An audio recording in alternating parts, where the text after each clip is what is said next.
Good evening, comrades. Thank you very much for joining us for another session in our series ABC of Marxism. Tonight, Ian will be looking at theory and practice of Marx and Engels, how did their day-to-day lives and their activities reflect in their writing and vice versa. There's something similar will be happening to all of us now in the next few weeks, with the general election being called. How do communists, Marxists, socialists behave in this general election, which doesn't really give us a great sense of optimism, I think. I mean, Labour, is it better than Tories or not? Lots of things to discuss. We shall be doing so in a new series that we're starting in June. More details to follow. But now over to Ian. Good evening, comrades. Yes, it's kind of apposite, really, that this session brings us up to the momentous years of the First International, although I mentioned it a bit last week, and last time we met 2 weeks ago. This is the period of really the culmination of the First International, and in a sense, some of the most fruitful years of the work of Marx and Engels. This is a period in which Marx was completely immersed in his studies of political economy to write Volume 1 of Capital. During this time, we also know from reading the Grundrisse, from reading the correspondence of Marx and Engels, that Marx was also thoroughly immersed in rereading, restudying Hegel's logic. The Science of Logic by Hegel. There are two logics for anybody who is out to take this a little further. There's the so-called lesser logic, which is actually the only one I have, and there is a much larger, the Science of Logic. And it was that latter Science of Logic that Marx turned to as part of his preparation for writing Capital, and you can see references to it in the Grundrisse, as I say.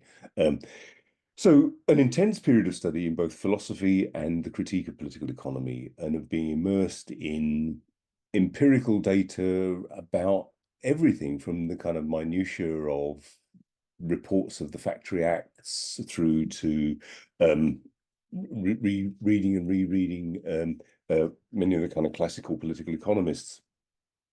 I remember with the hair standing up on the back of my neck once when reading through Capital. There was a little footnote, and in the footnote it included some references to Her Majesty's Inspectorate of Factories, which pointed out that average life expectancy in Liverpool in 1838 had dropped to 15. Put differently, the working class really wasn't living long enough to reproduce itself. Except, of course, average life expectancy is a slippery one, because what it meant was huge numbers of childhood deaths. An average life expectancy is dragged down by infant mortality. So Marx was a thoroughgoing theoretician, but he was also a thoroughgoing scientist of empirical data. And he used that relationship between theory and empirical data to inform political practice, because this was not only a period of intense study for Marx, but it was also a period of intense political activity. And we'll be looking a little bit more at the First International, and in particular Marx's intense debates with the anarchists. So a little reminder for those who are unfamiliar with it, or I've mentioned it, but it deserves a little bit more detail. Marx was only one of a number of quite a lot of people who were there on the day, as it were, when the First International, the International Working Men's Association, was launched in St Martin's Hall in London. There had been a meeting the year before, which I mentioned the last time we met, in recognition of an uprising in Poland in the 1860s, and this had included British trade unionists and French trade unionists and French political activists of one sort or another. So among, for example, the founding members were Henri Tolaine, George Odger, who was chair of the London Trades Council, which was close to the First International but didn't actually affiliate, and Edward Spencer Beazley, absolutely no relation, who was a Comtean sociologist because it's an interesting footnote to the whole of Marxism, in a sense that much of sociology grew up in response to Marx, an attempt to provide an opposition to the Marxist perspective. The kind of sociological perspective of Auguste Comte's positivism was being promulgated by Edward Spencer Beazley and among others. And interestingly, although Marx had nothing but contempt for Auguste Comte, he had some regard for Edward Spencer Beazley, who he regarded as an indefatigable fighter for the working class. The First International, at its foundation, was a great mass of different organizations with, as I mentioned last time, it could count its nominal membership in the millions in terms of affiliates and individual members. It's been argued that the actual active membership was probably something more in the region of 20,000 to 30,000. But in terms of people who were affiliated, then literally it could run into millions. It certainly had an impact. And although opinion is divided as to whether the International Working Men's Association itself could be considered as responsible for a whole range of things that it was largely subsequently accused of, is a moot point. There were certainly at the original meeting trades unionists, utopian socialist people, followers of Owen, for example, the residual elements of Chartism. There were still people who had been part of the Chartist movement, anarchists and Marxists, and it's to that division there between anarchists and Marxists that I'll mostly focus on. And Republicans of one sort or another, as well as nationalists. Giuseppe Garibaldi was a member of the International Working Men's Association, and others too. There were Irish nationalists and Polish nationalists who were members of the International Working Men's Association. So on the face of it, is this another kind of broad front organization? I mean, it's an interesting point, isn't it? Because the nature of the party is something which has been intensely debated in left groups for years. And indeed, there's often been blood and snot all over the carpet on the basis of what exactly is the form that should be taken by the party of the working class. The First International was largely run by a general council, as it were, but they had delegated Marx to write the general rules of the International and gave its inaugural address. And one of the nice things about reading the documents of the First International is how readable they are, because of course they were intended for a normal working class audience, and from that point of view, they're sort of immensely rewarding to read, and a good place to start if anyone wants is anyway just branching out on Marxism. And before you dip your toe in the icy waters of capital, you might want to wrestle with the rules of the First International, because there's some very, very interesting lines, and I'll show you a couple of quotes later, which shows just how connected Marx was to the idea that the liberation of the working class is the act of the workers themselves, rather than it being necessarily certainly not a sect but even what we would sometimes call today a party. There were splits in the International, as is well known.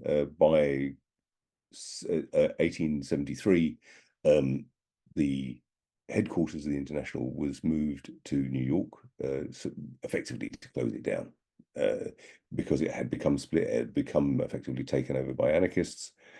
And perhaps more importantly, revolution had moved into an ebb tide. For those of us who have, as it were, grown up knowing nothing else but an ebb tide, we've seen over the years, over the decades, in my case, 50 years of defeat, but punctuated by occasional periods of upswing. The important thing is that the ebb and flow of class consciousness and class action is not of itself just some kind of cyclical arrangement, but responds to real events taking place in the world. And arguably, we're in a very interesting period at the moment. So among the splits, as it were, and we're going to come on to the personalities involved, most of whom you'll know about, and I've mentioned them before, around among anarchists. And again, even among the anarchists, there wasn't a kind of unanimity of thought. So splits around mutualism, for example. Proudhon, who we'll talk about in a moment, was not particularly opposed to capitalism as such, but was opposed to large-scale capitalism. In a sense, you see the progenitor of what we might think of today as many in the Green Movement, who want to see a return to simple commodity production, and based upon mutual assistance and that kind of thing, rather than large-scale capital. But the biggest division in the First International was between, for example, Mikhail Bakunin and Karl Marx. And the reason for that, and the reason why anarchism defined itself in a very particular way, was because of its complete opposition to what we might regard as political activity. So instead of arguing for direct economical struggle, in the words of Kropotkin, versus political action. So do we stand candidates for parliament? Do we stand candidates in bourgeois elections of one sort or another? And above all, really, I suppose the fundamental debate is around the nature of the state and what the state is, and at what point one can abolish it. Both Bakunin and Marx would have agreed on the idea that eventually there had to be a society without a state. What they disagreed passionately about is the relationship of the society of the state to a wider society. So let's have a look at some of the people that feature in our story. Now, this is Louis-Auguste Blanqui. Marx had the considerable respect for Blanqui. Blanqui himself didn't call himself an anarchist. He regarded himself as a revolutionary, and he spent over half of his adult life in prison as a result of his revolutionary activities. But unlike Marx, Blanqui's attitude was it is insurgency and, as it were, individual acts of what some would regard as terrorism that should help to push the revolution along. Not by any means a brutish man. He studied both law and medicine. He took part in the revolution in France in 1830. This is a bourgeois revolution. 1830 is an interesting period in French history for all sorts of reasons. Among others, is the beginning of its imperialist expansion into North Africa. Blanqui and of course both Lenin and I think Marx also at other times used the term Blanquist or Blanquism almost as an epithet for those who would, for example, argue for a conspiratorial sect that acts in replacement of the working class. For Marx, revolution was about the class liberating itself and in so doing abolishing all classes. For Blanqui, the conspiratorial sect, secret societies, and insurrection were a way in which the revolution could be pushed on further and faster.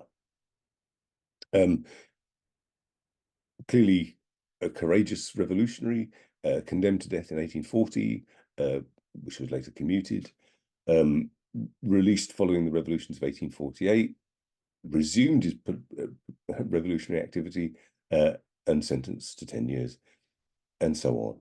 So he escaped in 1865, returned to France after the amnesty, and sentenced to death again in 1871, but commuted. At one point during the Paris Commune, the communards, which had a profoundly anti-clerical approach, because they wanted to see a complete separation of church and state, something which is, of course, taken for granted as part of bourgeois republican reforms. A complete separation of church and state was a feature of the Great French Revolution. But of course, the church had played a particular part in regard not only to the Ancien regime, but in with regard to the state subsequently. And so they took priests as hostages. They offered all the priests in Paris in exchange for Blanqui, and many more hostages besides.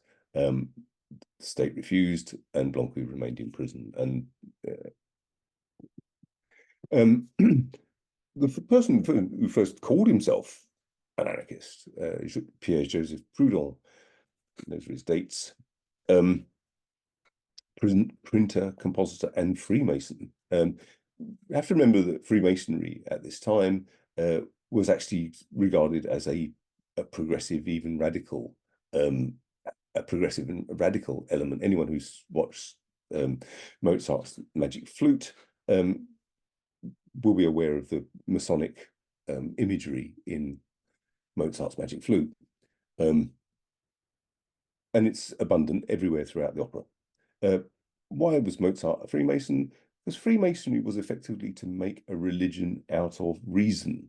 The line in the Internationale is, "Reason in revolt now thunders, and at last ends the age of cant," or at least it does in the English translation. Reason in revolt. So the idea, for example, that Freemasonry became making a religion out of reason, which is why you don't have the cross, you have set square and compass. So it constantly, having started obviously as a craft guild in the great period of cathedral building, eventually became a kind of club for those who were on the side of the bourgeoisie. So from that point of view, being a Freemason was actually quite a radical step. But he was the first person to refer to himself as an anarchist. Marx met Proudhon whilst Marx was exiled in Paris. And what started off as a cordial friendship, after all, Proudhon was by this time quite well known in workers' circles. He was far more famous than Marx. And even by the time of the Commune, most of the communards were followers of either Proudhon or Blanqui or Bakunin rather than Marx, interestingly. So Proudhon wrote his book, What is Property, in 1840, and later The Philosophy of Poverty in 1846.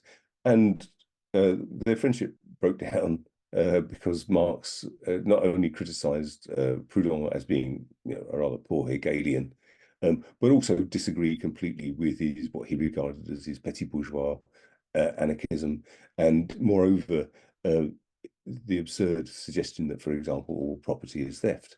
What Marx was at pains to point out, as we saw when we looked at some of Marx's labour theory of value, is that in the exploitation of labour under capitalism, the worker enters into a contract and, in a sense, is paid for the value of their labour power. The fact that their labour power yields more value than it costs to reproduce it is the origin, therefore, of surplus value in the first instance, and ultimately profit. So Marx was opposed to the idea that this was simply a question of being cheated, and was at pains to point this out. So Marx, in a rather barbed way, called his critique of Proudhon the poverty of philosophy, which is an early work of Marx, and it's an early work in the sense that Marx, in that stage, had not made the distinction, for example, between labour and labour power. He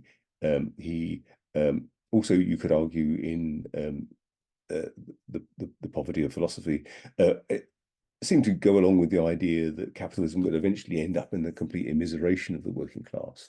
And whilst one can argue that is true, it isn't in the way of just simply reducing everybody to the level of starvation. But Proudhon's anarchism rested really on a kind of mutualism, workers' associations and cooperatives, rather than the abolition of capitalism as such. So a kind of return to simple commodity production. exchanging goods with fellow artisans. He was briefly a member of the French Parliament, and he was very much a federalist and decentralist, and opposed to revolution, opposed to violent revolution. So completely unlike Marx in so many ways, and yet many of the communards were followers of Proudhon. A far bigger figure in literally, he was a huge man, as well as being a kind of a giant kind of personality, really. Mikhail Alexandrovich Bakunin was a son of the Russian nobility. He grew up on an estate which had around 300 serfs, studied at the University of Berlin, was kind of immersed in Hegelian philosophy, and had met both Marx and Proudhon in Paris. Was actively engaged in insurgency, and was consequently sentenced to death, imprisoned in 1851, exiled to Siberia, from which he escaped. He made his way to London and joined the International Working Men's Association in 1863. At the Hague Conference in 1872, there was by then a split, and the split largely occurred around the features of the Paris Commune, and the kind of condemnation of Bakunin's tactics of starting insurgencies wherever and whenever possible as the means of bringing about revolution was a constant feature of annoyance and critique by both Marx and Engels. If you want to read some of Engels' most vituperative criticisms of Bakunin, you could do a lot worse than read the Bakuninists at Work, where he criticizes the Bakuninists in Spain in the Second Republic, in the Second Spanish Republic. Again, Bakunin was in favor of federations of self-governing workplaces and communes, and opposed to what has come to be known as the dictatorship of the proletariat, and we'll come on to that in just a moment. Above all, what you see in the anarchists that was distinctive from Marx was an opposition to the state as such. And from that point of view, what Marx was arguing for was that there would have to be a brief period in which there would be some sort of state in order that the working class was in charge. The working class would have to be the ruling class for a period of time until such time as no classes existed whatsoever. So let's have a look at some of the documents of, as I say, Marx's writing is incredibly clear and lucid, and it was always a source of frustration to me when I was trying to get students to read Marx, that they seem to find difficulty with the language. But how eloquent and elegant is this? From the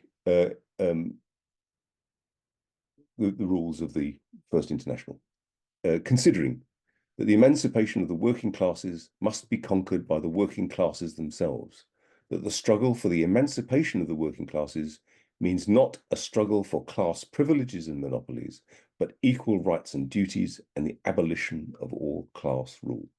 You can't put it much clearer than that. And moreover, it goes on a little bit further. I didn't want to put the whole thing in. The emancipation of labour is neither a local nor a national, but a social problem, embracing all countries in which modern society exists and depending for its solution on the concurrence, practical and theoretical, of the most advanced countries. This stands in stark contrast to any kind of party that talks of the national interest, that wants to wrap itself in the Union flag, that wants to talk about at no point do we see in the writings of Marx and Engels any kind of reference to keeping out immigrants or whatever else. Indeed, the development of the International in large part was, how do we, if we're having a strike, for example, in Alsace, how do we stop people crossing the border to break the strike? If we're having a strike in Britain, how do we stop people breaking the strike? And the answer is that they all joined the International Working Men's Association. They all are part of the same revolutionary organization and refuse to play that game of workers undercutting one another's wages. What you see then is for communism, as far as Marx is concerned, only if it's not internationalist, it's nothing. And so therefore, it has to be internationalist. You could take issue with concepts like a social problem embracing all countries in which modern society exists. Well, what does that then mean about societies which were relatively underdeveloped or were not industrial and so on? But I think the point is that from the point of view of Marx and Engels and the First International, is that it's countries where there is a proletariat, which is a universal class, which is capable of bringing in a communist order, which can be the end of all classes and all class antagonism. Even today, you can think of societies where effectively capitalism has laid waste to great swathes of the world. Countries which were in the 1960s and 70s prosperous, literate, and so on, have been effectively destroyed. And then we're invited and destroyed by imperialism, and then we're invited to believe that somehow poor people seeking a better life are the problem rather than the imperialists who destroyed their countries. But you don't see anywhere in Marx and Engels any kind of tolerance of nationalism. And what you see, in fact, if anything, is a kind of scorn, particularly for some of the British trade unionists who seem to regard Britain as having a kind of exceptionalist position within the world, and therefore and finding that expressed in the conservatism of their politics, a politics which was more geared towards a fair day's pay for a fair day's work rather than the abolition of the wages system. So the First International was resolutely internationalist. There are many very good books about the Commune, and I would recommend reading any of them. But what I would recommend anybody did first was read Class Struggles in France. And again, it's one of the most lucid accounts of it's one of the most lucid writings of Marx at all. It's free. It's out there on the Marx Engels Internet Art Archive. Let me draw your attention to this lovely picture. There's lots of really nice sepia-coloured pictures of the Commune here. These big cobblestones have been levered up to make barricades. As you know, Engels had done his national service in the Prussian artillery. And privately, both Marx and Engels were both critical and indeed scathing of the communards. Publicly, well, why don't I say they were privately scathing? Engels understood that if you stand behind barricades, you're going to die. That modern artillery, modern rifled barreled rifles, as opposed to smoothbore muskets, meant that the days of the barricade were over. And if you stay within your fortifications, you will be destroyed by a much superior force. From that point of view, Marx and Engels, in their correspondence, in their attitude towards the communards before they took power, their attitude was don't do it. Don't do it, because if you do it, you'll be beaten and you'll put back the workers' cause for decades. And of course, subsequently, that is what happened. Privately, Engels in particular was very critical because he understood the power of artillery. He understood the uselessness of barricades. Even the fact that they were of use before the Prussian army was able to enter, the French army was able to enter into Paris, meant that they were also a crushing liability once the French army was in Paris. However, we celebrate the Commune as the first attempt, really, at a socialist revolution. Moreover, it was one which had a profound impact on the way Marx and Engels saw political organization and saw what the outcome of what a revolution might be. most of the leaders of the Commune were followers of Blanqui or Proudhon or Bakunin, and this brings Marx and Engels to some of the criticisms that they made. So, for example, whereas Marx and Engels said, "Don't do it," once they'd done it, they said, "Well, march on Versailles. Don't just stand there." If they stay within the confines of Paris, they'll be beaten. So at least seize Versailles, at least seize the entire gold stock of the Bank of France and use it to promulgate the revolution, rather than just reverentially mounting a guard and protecting it. For those who are unfamiliar with the Paris Commune, it was largely carried out by the insurrection was largely carried out by the National Guard, which was a substantial number of people. There were 300,000 people in the National Guard, including women, in combat roles, by the way, not just as nurses or caterers or whatever. Famously Louise Michel, the person who's credited with giving the black flag to anarchism, and was fought on the barricades to the end, demanded to be shot along with her male comrades, but the very fact that she was a woman meant that she was instead sent off to exile in New Caledonia, but returned to revolutionary activity when she was amnestied. So what we see, one of the first demands of the Commune was the abolition of the standing army, a recognition that the standing army is the basis for class rule, and instead positing the National Guard, which was effectively the workers in arms. You can debate this. Clearly, there were petty bourgeois elements in the National Guard. Clearly, there were bourgeois elements in the National Guard. They were conservative, depending on from which arrondissement the guardsmen and women were recruited. So there would have been quite the whole kind of layer of Parisian life was contained in the National Guard. But among the demands, among the things enacted by the Commune, was the abolition of the standing army, and so instead you have the workers in arms. The abolition of child labour and night working in bakeries. Deputies paid no more than the workers they represent. I wonder how many people would be so keen to stand for Parliament for the Labour Party if that were still a feature. Separation of church and state, which is, of course, a basic liberal democratic demand, but nevertheless, in the context of France at the time, and of course, subsequently in the Russian Revolution, was a revolutionary demand. We often talk in terms of minimalist and maximalist demands when we look at, for example, the Paris, the manifesto of the Communist Party. But minimalist doesn't mean just sort of something that can be achieved within the next 6 weeks or whatever. It could be something as profound as ending the position of the church within society. The remission of rent. So people who were in massive debt to volunteer capitalists would be forgiven their rents.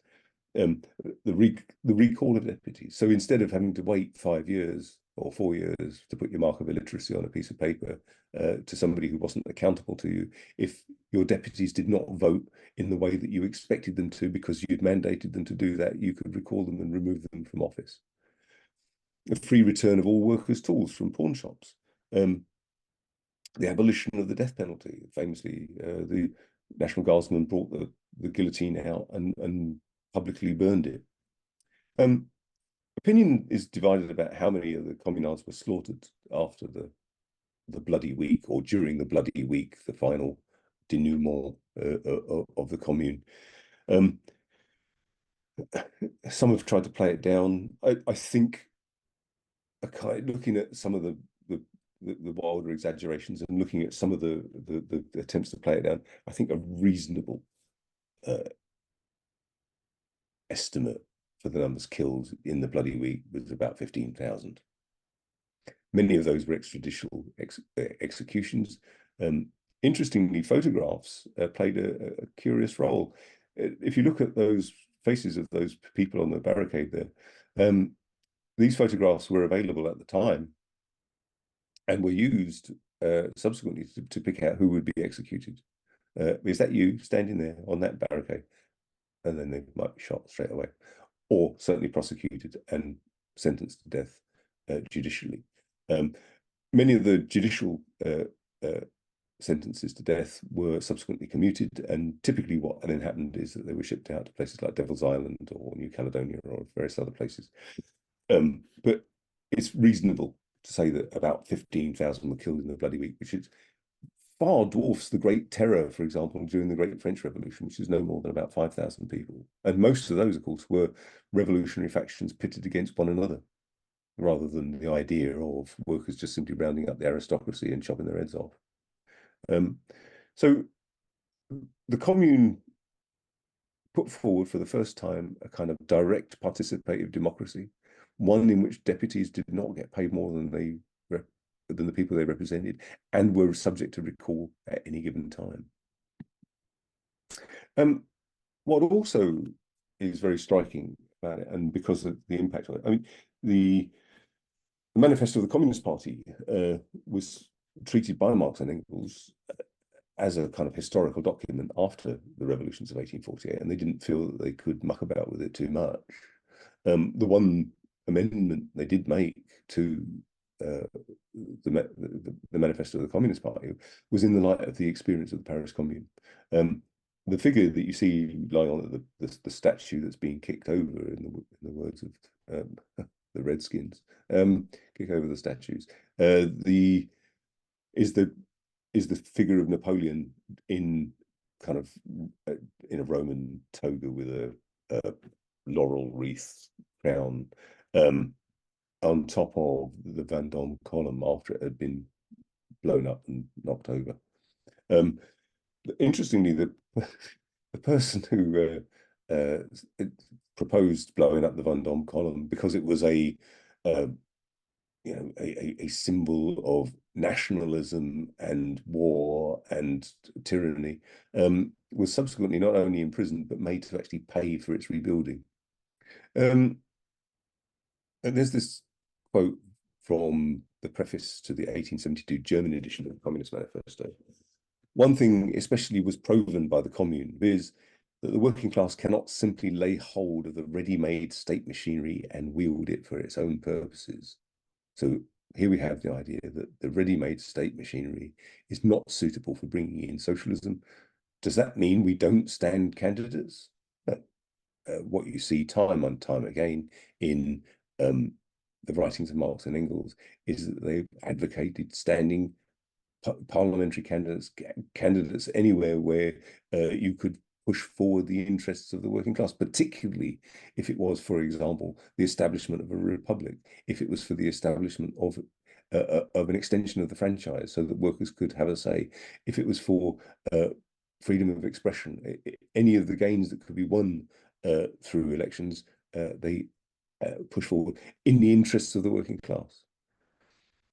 Which, of course, brings us then on to this question about the dictatorship of the proletariat. The term has effectively become dated because people associate dictatorship with Hitler or Stalin or whatever, and it just comes to mean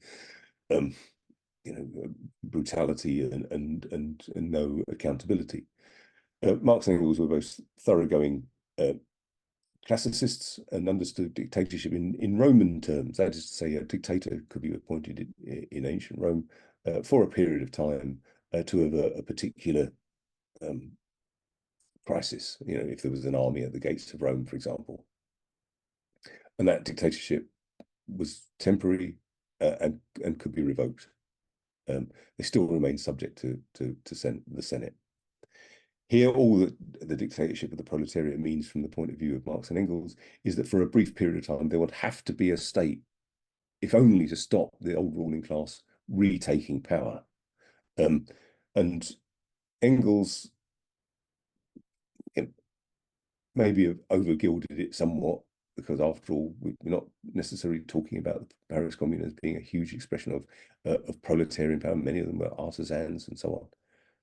But nevertheless, the class relations, I think, are that once you get to a certain point, any revolutionary activity takes on a proletarian character, even if the people taking part are are artisans or civil servants or whatever else. The dictatorship of the proletariat. Well and good, gentlemen. Do you know what the dictatorship looks like? Look at the Paris Commune. So the response to the Paris Commune was bloody, and over 15,000 were sent into exile in colonies of one sort or another, penal colonies. Subsequently, many of them were pardoned, or there was a general amnesty and they were allowed to return. Many, of course, died in captivity. What's extraordinary is that France subsequently, from 1880 up to the First World War, entered into a period of great prosperity. And does this mean that somehow the communards were wrong? Does this mean that somehow the revolution had been a mistake? Certainly wasn't the view of Marx and Engels. They expected it to be defeated. They were right. And not only did they expect it to be defeated, they expected its defeat to hold back the workers' movement for decades, and they were right. However, if you cast your mind back to the last session, among the things that we discussed was in looking at the tendency of the tendency of the rate of profit to fall, were the kind of countervailing tendencies that could play a part. And what France entered into really was a period of prosperity on the back of industrialization, of imperialism. So what you see is if you go back to the countervailing tendencies, increasing intensity of exploitation. The nature of the exploitation also changed. So instead of, for example, just simply increasing the working day, absolute surplus value, what you started to see was that the products that were part of the worker's wage became cheaper because of industrialization. And from that point of view, you see an increase in relative surplus value. So you're starting to see workers having rises in real wages while seeing rising exploitation. The development of industrial production, imperialism. This is the period, for example, when French North Africa is expanded to include Tunisia, Morocco, and so on. This is also the beginnings, for well, 1863, I think, was the beginning of incursions into what became French Indochina. So you see, although France, as a consequence of the Franco-Prussian War, lost Alsace and Lorraine with their valuable coal fields and so on, what they also gained was a considerable empire. So imperialism, a development of a labor aristocracy and the growth of a new middle class meant that France entered into this period which is often known as la Belle Epoch. However, it is also the period which set the scene for the development of the Second International and mass French and a mass French Marxist party alongside a mass German Marxist party. Only Britain failed to achieve a genuinely Marxist party. It had to put up with the Labour Party. With that thought in mind as we enter into our general election, thank you very much, comrades. Thank you very much, comrade. If you could stop sharing screen. Comrades, if you have questions, I would like to make a contribution, please click raise hand.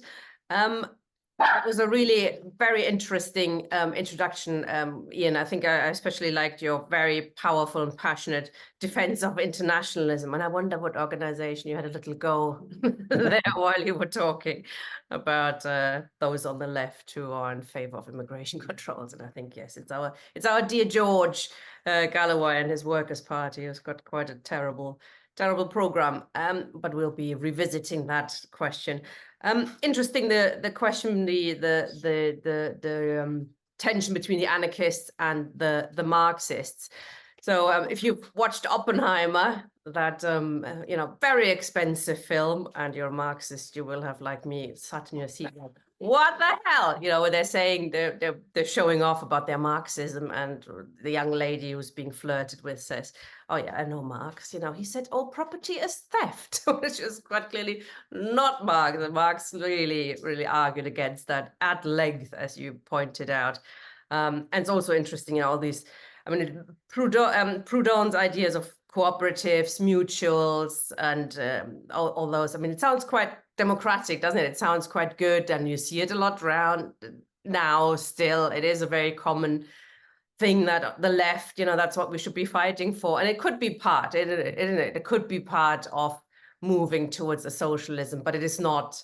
Mutuals and cooperatives will not get you to socialism if you don't actually challenge the power question and the question of who owns the means of production. Is that where Marx and Engels really you know, what their key difference was then, and the need to, you know, make revolution and take political power as well? I think that was crucial because I mean, Marx and Engels weren't opposed to cooperatives. There'd been a cooperative movement in Britain, of course, and it was a feature of what we see as Chartism. And so Engels would have seen the kind of cooperative movement growing in Britain. Of course, what they were aware of was, of course, that even the best run cooperative would be competing against capitalism. And it would be shaped by capitalism just in the same way as art or literature or religion or anything else is shaped by capitalism.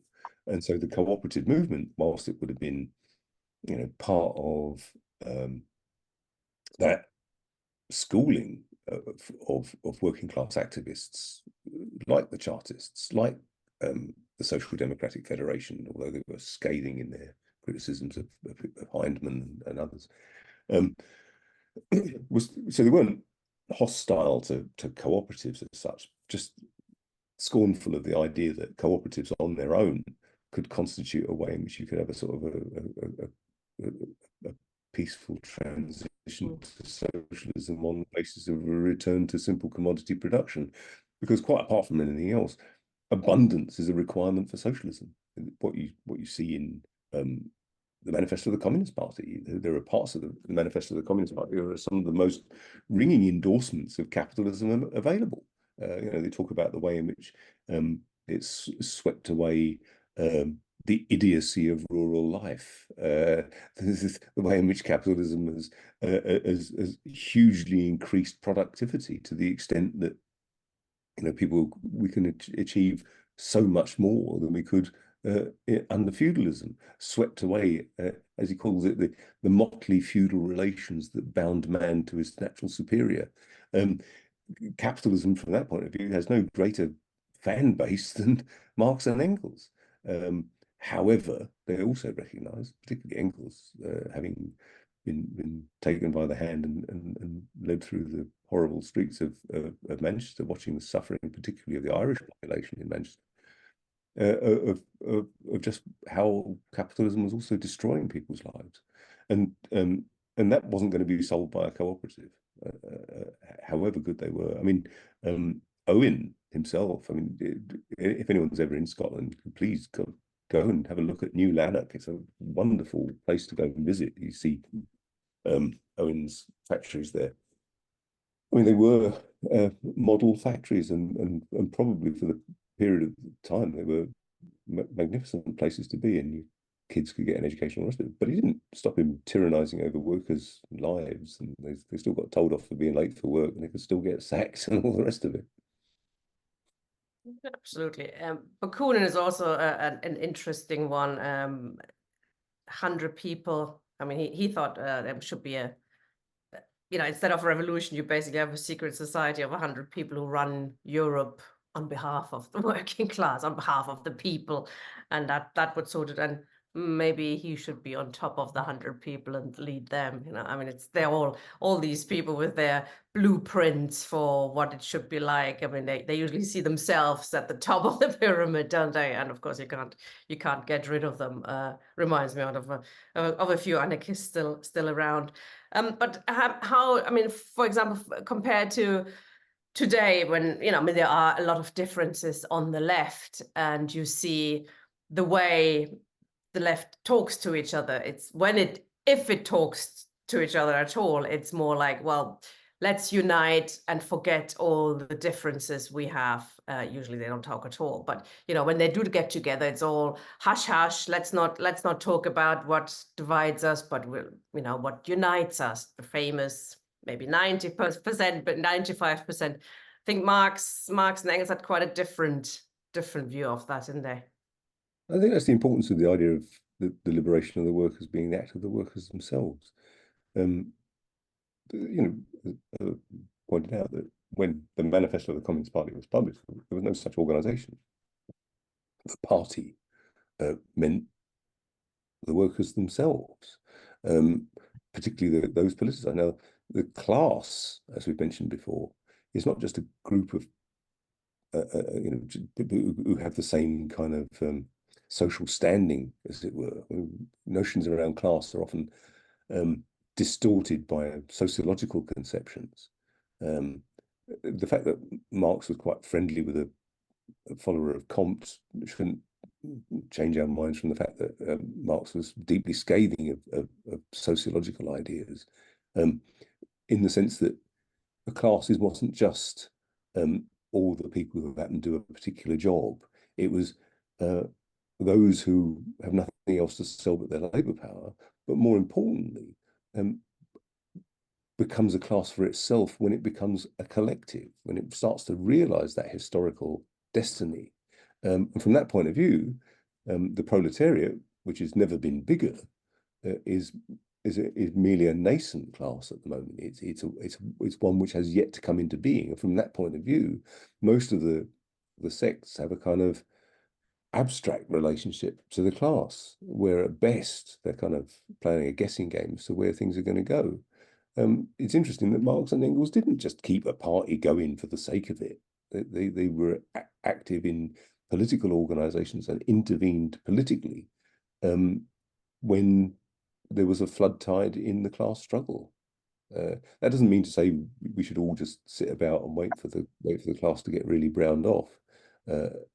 It's a question of preparing, and that's precisely what Marx and Engels did. All those years they were writing articles and publishing and contacting other communists around the world. It was all preparation for what then subsequently happened in the First International, and once again after the defeat of the proletariat in the Paris Commune, they didn't just sit on their hands or just say, "Well, we just have to hang about and wait for the next lot." It's not just some kind of cyclical thing that happens as if like sunspots or something. What they then did was prepare for the next one, and of course the next one was potentially even more powerful because the proletariat was even bigger, even better organized. The German Social Democratic Party at its height touched every corner of people's lives, from their social life to political activity to everything. I mean, it was an all-encompassing feature of the working class life of Germany. And the French Communist Party, the French Socialist Party, the Parti ouvrier, was huge as well. Millions of members. But Marx and Engels were also quite critical, weren't they? I mean, they didn't keep their criticism quiet of their comrades elsewhere. They were quite vicious in parts as well. Yeah, absolutely scathing at times, and I mean, and publicly so, right? It wasn't all just like for internal purposes or something, but you put it out to the working class. I mean, Marx fell out with almost everybody eventually, because he wouldn't hold back on his criticisms, and even people who were quite close to him. I mean, even people like Paul Lafargue weren't spared. They were all subject to some withering criticisms from his pen, but only because he was arguing for a particular perspective, and which often people didn't understand. So famously, Marx says at one point, "If I know one thing, it is this: I'm not a Marxist." And he was referring because the way in which his ideas have been distorted, particularly in the French Communist Party. What about then the Paris Commune? How involved were Marx and Engels actually, or were they viewing from, abroad? Well, there were certainly Marxists who were there and in constant correspondence with Marx and Engels. Paul Lafargue, of course, was a survivor of the Commune, and Engels, with his extensive military knowledge, was constantly advising people, to don't sit there behind barricades and to advance. But to no avail, really. And there was, I think there was a sense, it must have been a bit like watching a car crash, really. There's just nothing you could do about it. But what they did do, I think, was leave us an extraordinary legacy about the craft of revolution. Even before the Commune, in 1852, Engels wrote a magnificent little essay on revolution, where he talks about insurrection and about the circumstances under which you should mount an insurrection. And none of those things would have applied to what the communards did. And certainly in writing about the Commune afterwards, there were things that were written at the time, and then there were things that were added, chapters that were added subsequently to learn the lessons of the Commune. And that's why the Civil War in France is probably the best starting point for a study of the Commune. There are lots of other studies which have a lot more empirical detail, but to get a feel for the balance of forces that were at stake, the Civil War in France is the thing to go for. It's not entirely unlike the Russian Revolution, in the sense that the revolution was successful and then it couldn't spread, it couldn't take off, and so it was crushed and it was defeated. And as you say, the working class was set back many decades. This is something that's as it happened before, and puts of course communist socialists into a real big spot. What do you do once you've actually succeeded in making the revolution, but you're not successful in spreading it? I mean, do you push ahead, or do you give up? And you can't do that, can you? You can't invite the capitalists back. You have to try your best, and then I guess learn the lessons from it and inspire future generations. But if you don't try, you've lost already. Is that the kind of attitude maybe that they had? I think, yeah, they had no choice. So they did. I mean, that's the point. They did learn the lessons of it, and they did then write about it, and they did then, so that they confidently expected there to be an even greater revolutionary wave, as it were, in the period after the Commune. They knew it would be decades away. But Engels, of course, lived long enough to see the foundation of genuine Marxist workers' parties in France and Germany and beyond. The question about what should the Russian revolutionaries have done once they were defeated, once you'd got to, say, 1921, 1923, when you could see that that's it, the revolution's been crushed everywhere else and we're on our own, what point do you say, well, because what they would have done before was packed up their bags, and if those that weren't in exile in Siberia would have been off to sit in Geneva and talk about the next one. They weren't in that position. They were holding state power. And what do you do with it? Do you just try and keep your powder dry and hold on for as long as you can? And of course, we now know what happened. By 1921, factions within the Bolshevik Party were banned. Workers' opposition was the last kind of organization that was effectively closed down. And effectively then the Soviet Union could only really ossify, and worse, to the extent that it subsequently acted as an impediment to the possibility of socialism for many more decades. But that would be the subject of another session. But the important thing is, I guess, that we have to learn lessons from it and still talk about it, because these were two of the, as you said, most inspiring and most brave events in our history, and we have to learn what we have to do better next time so that this doesn't happen to us again. So you did mention the question of the state, and Marx and Engels changed their view a little bit in the after the Paris Commune, and they slightly adjusted it. Could you expand on that a little bit? Yeah, the idea that so instead of just taking office within the existing state and kind of legislating things into being, that whole state system has to be smashed and replaced with, and I don't mind whether we call it the dictatorship of the proletariat. I'm completely comfortable with the idea, but above all, that it would be a different type of state. It would be a state which would exist only really to ensure that the ruling class didn't take power back, and would therefore necessarily have to use force. That's what states do. Um, Ideally, it wouldn't come to that. Ideally, in the old Chartist slogan of, peacefully if we can, forcefully if we must. Hopefully, by the time we see a revolution, the world will be so rotten ripe for it, it will happen peacefully. All I would say is, remember what happened to the communards. That's the price you pay for failure. Remember what happened to Salvador Allende. That's the price you pay for kidding yourself that you can just somehow legislate socialism into being. And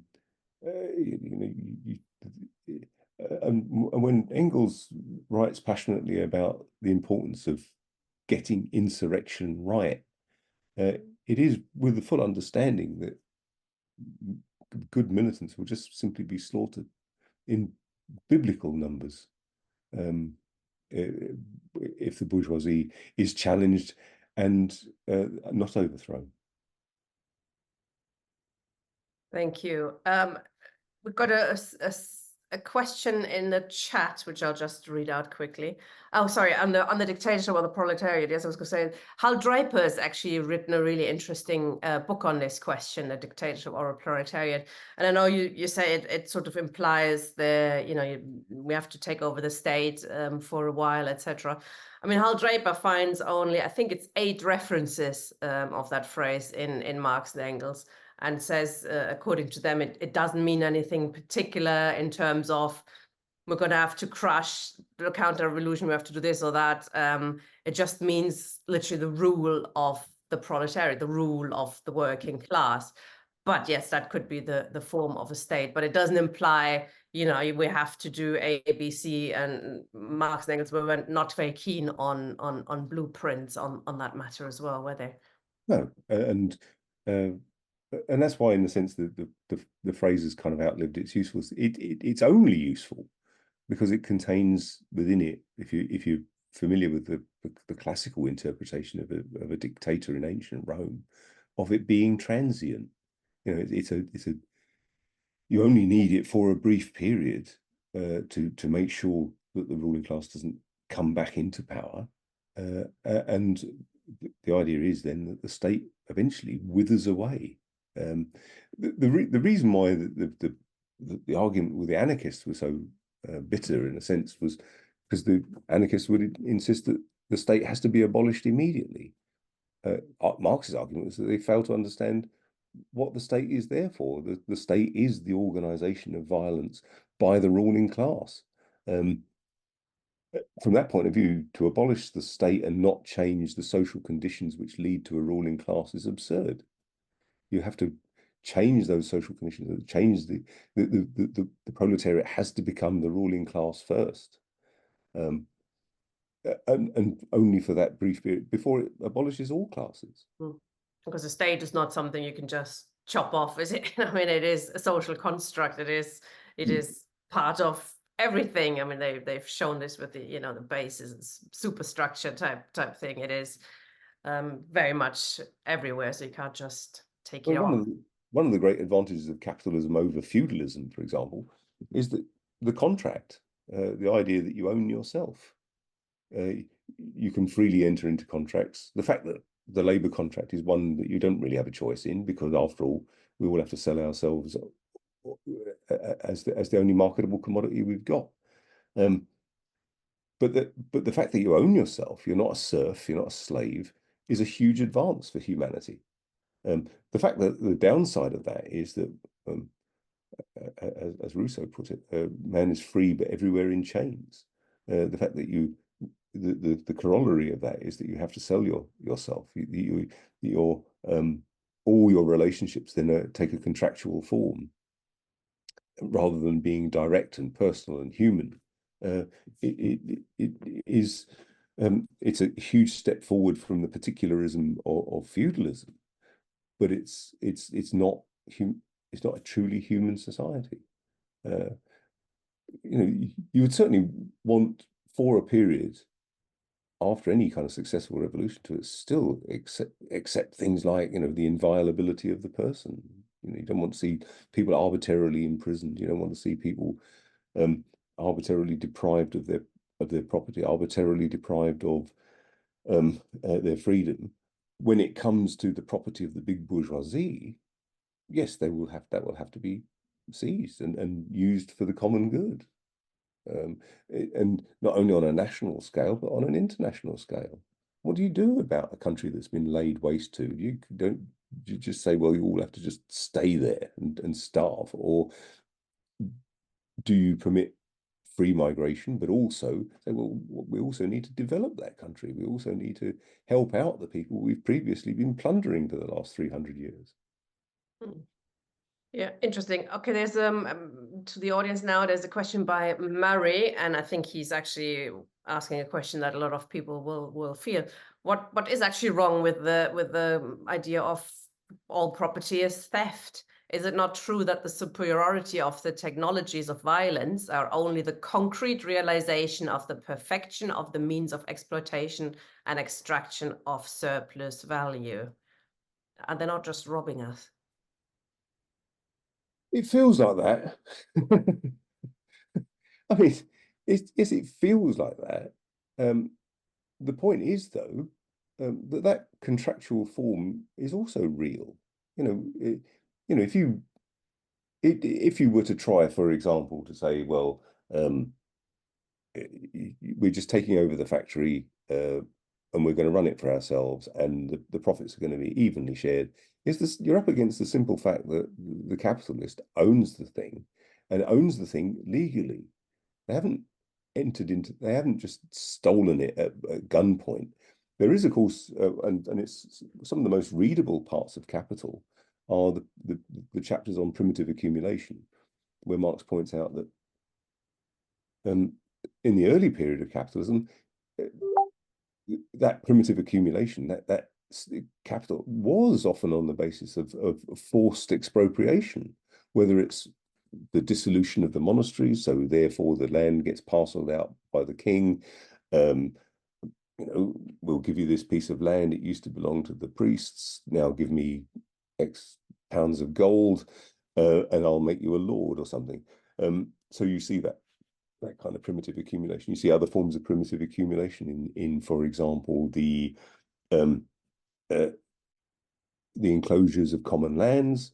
Most peasants were completely dependent upon on age-old rights, for example, to collect firewood, to graze the meager few cattle on common land, and these lands were just taken and became private property.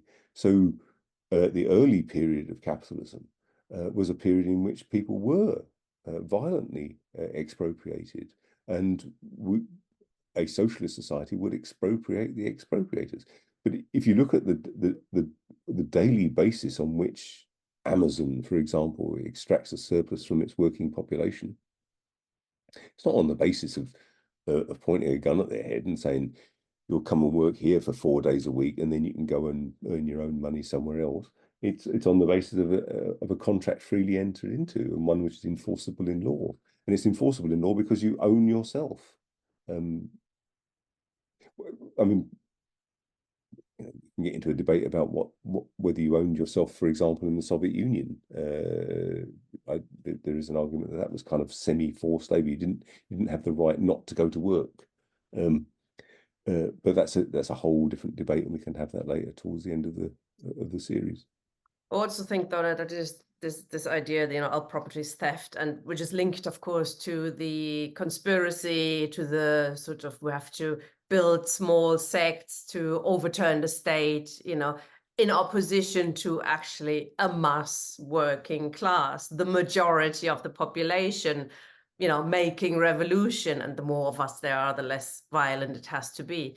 But these were two, I mean, they do reflect a different strategy. That idea is that if it's just theft, then we have to, thieve it back almost. We have to do it all in small secret organizations, rather than openly arguing for the working class to take over the state, to take over society, and on all levels, and take things seriously, like the monarchy, like the House of Lords, and not just sort of deal with this, my boss is the bastard. No, it's the whole system that we have to change from the top to the bottom.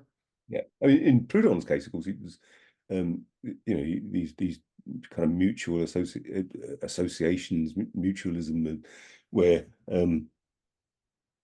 handicrafts, and generally he was talking in terms of artisans and so on, who would make their products, and they would be circulated locally, or using labor certificates, for example. I mean, Marx has a different version of labor certificates, but these labor certificates would kind of circulate, and there would be an embodiment of the labor in if you make chairs or whatever.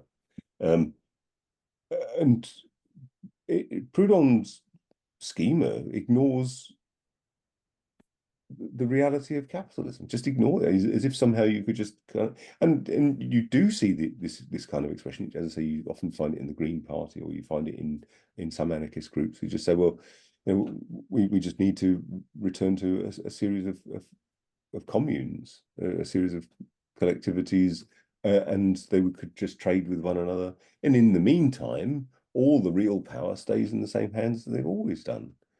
It's about a class taking power, not just a small collective, a little group of people,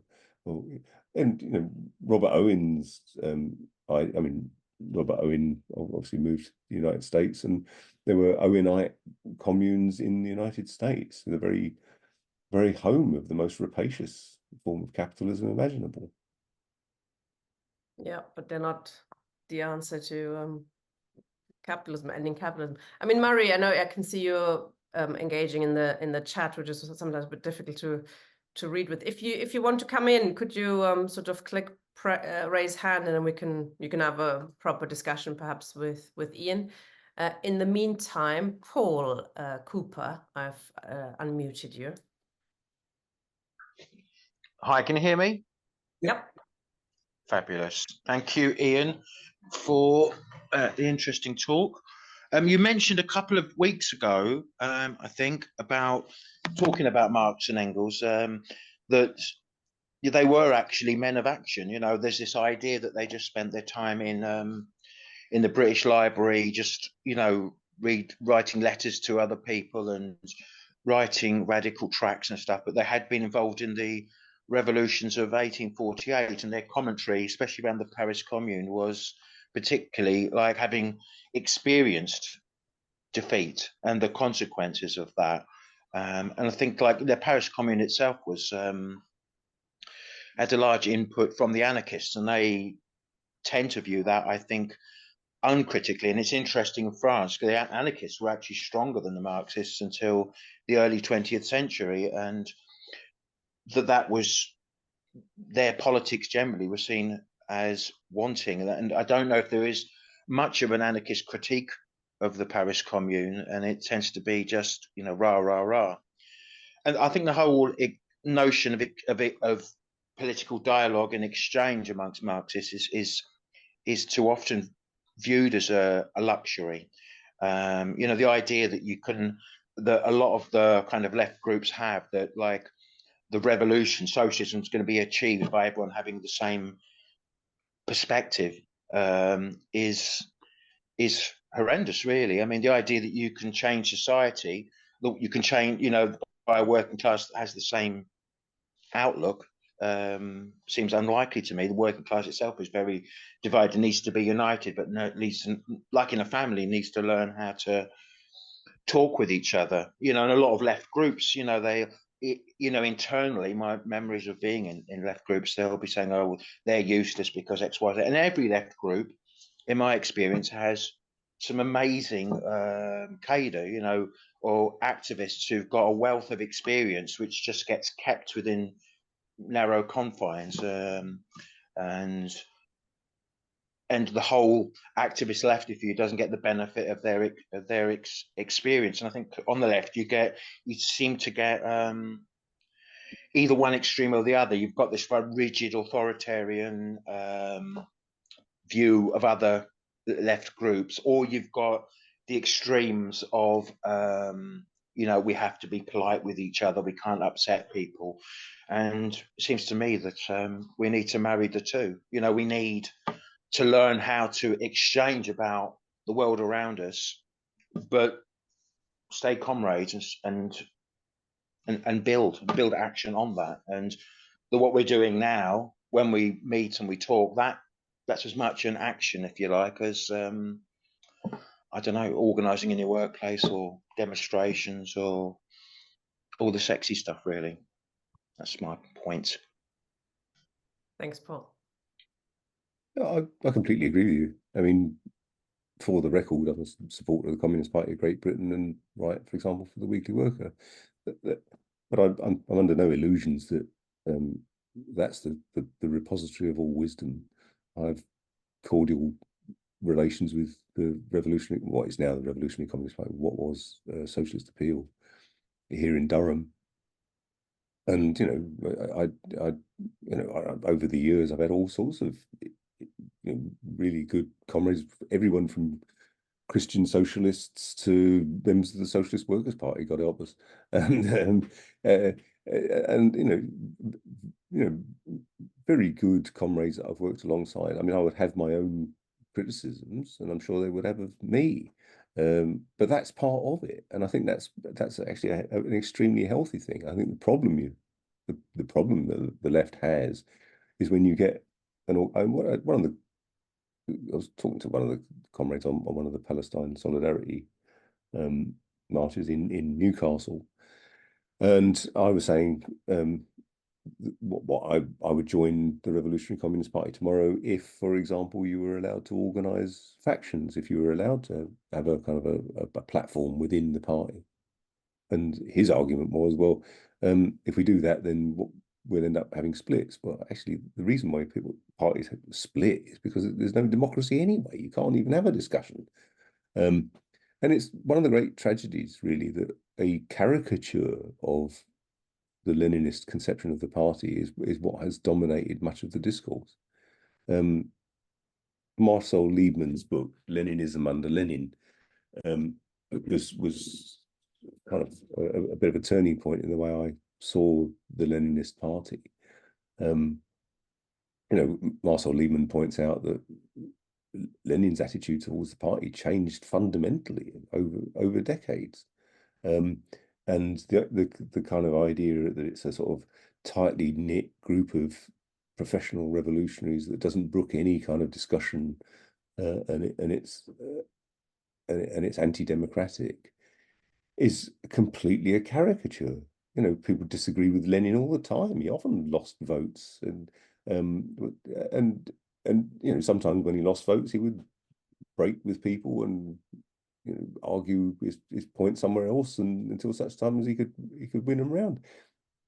The split in the Russian Social Democratic and Labour Party between Bolsheviks and Mensheviks is the best known split, but there were many divisions within the Bolsheviks themselves, and you'd spend days arguing over various points. And as I say, factions were tolerated up until 1921. But what you get now in, forgive me, the Socialist Workers' Party or the Revolutionary Communist Party, and previously, of course, the Workers' Revolutionary Party, is often the party line is never wrong, and the facts have to be made to fit the party line. And even when it's ridiculous, and what then happens is people have got no choice but to leave or split or whatever, or get expelled, or sometimes get beaten up and God knows what. You know, that you don't see any of that in Marx and Engels. You see the most passionate debates. You see, you know, people are not prepared to have no qualms about falling out with people over political matters, but you don't see them threatening to go and give them a good kicking or. I mean, much of Marx's writing starts with some obscure person that you'll never hear of ever again, that he takes to task and said, you argued this and you argued that, and you have to go, well, who's this? No, it doesn't matter. But he develops a bigger argument all around it. But he always goes on about this guy and that guy making mistakes and stuff. It's quite entertaining, and sometimes reading back then who these people are is also quite can be good fun. But they were constantly arguing, weren't they? Oh, I mean, considering how much Marx didn't publish in his own lifetime, the collected works of Marx and Engels were under 50 volumes, so they weren't exactly slackers. But considering how much they didn't publish, and then you've got a whole volume, a great big chunky book called Revolt. just one great long diatribe, one great long argument with Revolt, Eugene Düring, who's got a whole book to himself for giving him a good kicking as well. And her Düring, you know, is a magnificent read. In fact, you know, you don't even have to know who Düring was to. Anti-Düring is still a great read, not least of which because Engels is a very kind of lucid writer, and even if you don't know or care anything about Eugene Düring, it's still worth a read. Absolutely. Victor. You mute, Victor. Victor? Can you hear us? You muted. There we I go. can hear you, yeah, come on. Can you hear me? I only have a lot of background noise here. Yeah, that's You can, I'm very pleased, comrades. There was two questions that crossed my mind that emanated from your discussion. You agree with Marx and Engels, seems, that the noble Paris Commune event was a mistake that set back the workers for some decades. Now, my question is very near the mark for some of you, but I'm afraid I have to ask it. Do you feel that the collaboration that some Marxists did with our Blairite, called Labour but in name only party, until recently, the one that was led originally by Tony Blair, led by Keir Starmer's Stormtrooper, would you say that was also a mistake? I have the comfortable position of saying that it was one that I foresaw and I chose not to fall for, though I did join Momentum and I eventually regretted that after certain instances like the disgusting way they treated Jackie Walker. And the other question I wanted to ask emanates out of your discussion, and that is about international workers' solidarity. And from that, you suggest that having national barriers, national migration and goods barriers, the sort of things that Maggie Thatcher's single market sought to abolish, those were a mistake, because we should be able to have worker solidarity, which will prevent the ruling classes from using one group of workers to undercut another. Well, when I saw how the workers' strike ended, that is the one that by the miners, led by a Marxist called Arthur Scargill. And Mr. Hasseltine was then able, that's Michael Hasseltine, the Tory minister, was able to use Polish workers to produce Polish coal and import it more cheaper, and putting our miners out of a job permanently and closing our mines. doesn't that show that perhaps hopes of workers' solidarity, negating the need for national barriers, may be rather optimistic, and perhaps the line of the British Workers' Party led by Galloway is more understandable in that context? I wonder how you react to those views.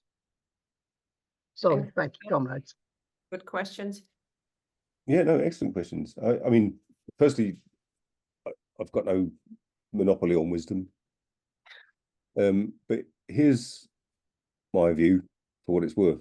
I think the problem with the Workers' Party is that effectively you're going to get into the same numbers game as the Tory party currently is, and the Labour Party will almost certainly get into.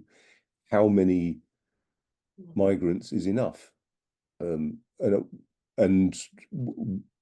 what's going to be the basis for deciding who comes in and who doesn't? I mean, at the moment, what you see is sizable inward migration on completely legal grounds, on student visas, on work visas.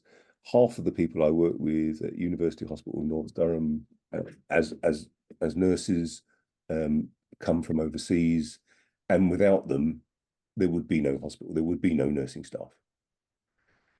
I have no problem whatsoever. It's a matter of complete indifference to me whether somebody is from Kerala or Easington. I'm not. It doesn't make the slightest. I take literally true that the worker has no country, as Marx talks about it in the Communist Manifesto. From that point of view, the workers' country is the international proletariat.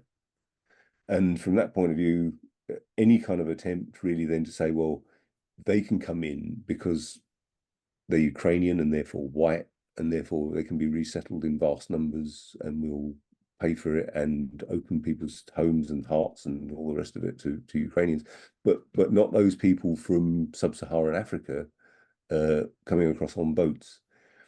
And the Workers' Party will eventually get into the numbers game, and eventually may well end up finding itself in bed with some very strange people, as indeed George Galloway has himself. You know, he's been very cozy with UKIP in his time, and I think that's the difficulty with it. The other point about sort of Polish coal, for example, when I cast my memory back to Arthur Scargill, what was Arthur Scargill saying? We have the cheapest deep mine coal in Europe, and so this is the idea of you have a national coal industry. It is tied up very much with Arthur Scargill's notion of socialism in one country, which is not far removed from what the kind of scenario that Galloway's putting forward. Socialism in one country, even a country the size of the Russian Empire, of 1/5 of the land surface of the world, wasn't possible. What's the chances of socialism in one country the size of the UK? With regard to, for example, the European Union, there are lots of views on the European Union. I would have preferred the left to take the old kind of Trotskyist position of being in favor of a socialist United States of Europe than for example, either defending the European Union. No one wants to defend the European Union. You can see it's an anti-democratic, anti-working class body, but at the same time, those who backed Lexit, you know, the idea that you can have a left exit from the European Union, people like Tariq Ali, who should know better, and you know, Lindsey German and various others. The withdrawal from the European Union has been a carnival of reaction, and it has given a huge impetus to right-wing nationalists of one sort or another, including one George Galloway. And of course, we always have to remember that the people like Galloway, Tony Benn, you know, the man is treated almost like a secular saint by some on the left. Tony Benn was implacably opposed to the European Union. Why? Because it challenged the sanctity of the Westminster Parliament, the very Westminster Parliament that is the the executive committee for managing the entire affairs of the bourgeoisie. Again, we come back to Marx. You can't just simply seize hold of the existing structure of the state and use it to bring about socialism. So I would have been for a socialist United States of Europe. And from that point of view, away with all frontiers. If that then brings about the question of what does that mean? We're going to have 10,000 Nigerians turning up and wanting to work at the local ASDA. One of the things I was saying earlier, I think that what's missing quite often is an attitude towards what do we do about the large sections of the world that have been laid waste to by imperialism? I say we, the international proletariat, have a responsibility for saying, well, surely we're going to have to rebuild some of this stuff. I, for one, can't stand the weather. I want the right to be able to go and live in Cape Town for much of the winter if I want. And I completely support freedom of movement, but I think we also have to accept that some of the wrongs that have been done have to be undone, and parts of the world are going to have to be developed that have been laid waste to. I mean, the irrational thing about sort of the immigration controls is that capital actually wants immigration. I mean, capital requires immigration, especially at a negative birth rate that we are witnessing. And it's fear-mongering, it's electoralism to argue against what actually capitalism requires. Also, I mean, they would want it to keep lower wages and stuff. But I think you pointed out in your opening, the answer really is organization, isn't it? It's actually organizing with those that come in, allowing them to work for a start. Not everybody who comes to the country is allowed to even work. So, their benefits ground just, well, give them the right to work, man, and then organize them in the union, organize them in international union. So you can't have people, Polish workers undercutting or, undercutting British workers, especially in a global capitalism. It is entirely it is absolutely necessary for the working class to organize internationally, even on the economic level. But there is very, very little happening on that front. Also because the trade unions are so undemocratic and really have no interest in that kind of future for the working class. They're very much about self-preservation and doing their own thing. If you get together internationally, you kind of maybe even work yourself out of a job, etc. So they're very short-sighted. Victor did ask you about the Labour Party as well, though. So maybe just to ask you back out on that, what should be our attitude now? I mean, we will get back to that issue over the next few weeks, but because there are no more hands up, perhaps we'd like to come back to that towards the end of this session now.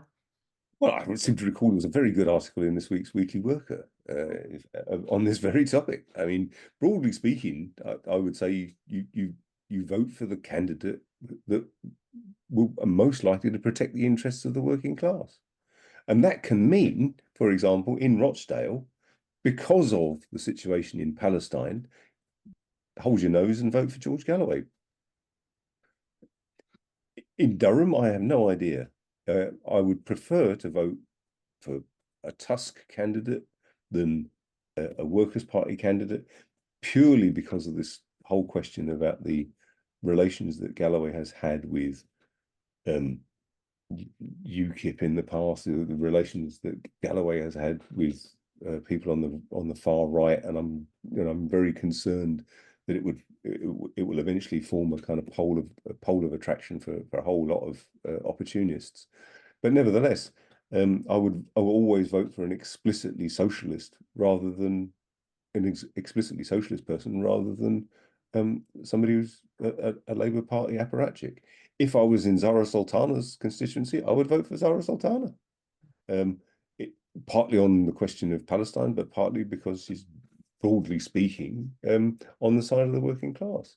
The whole history of the Labour Party is a history of calumny, in my opinion. I mean, the whole Nakba happened on Labour's watch, and Labour has had a long history of defending of imperialism and so much more besides.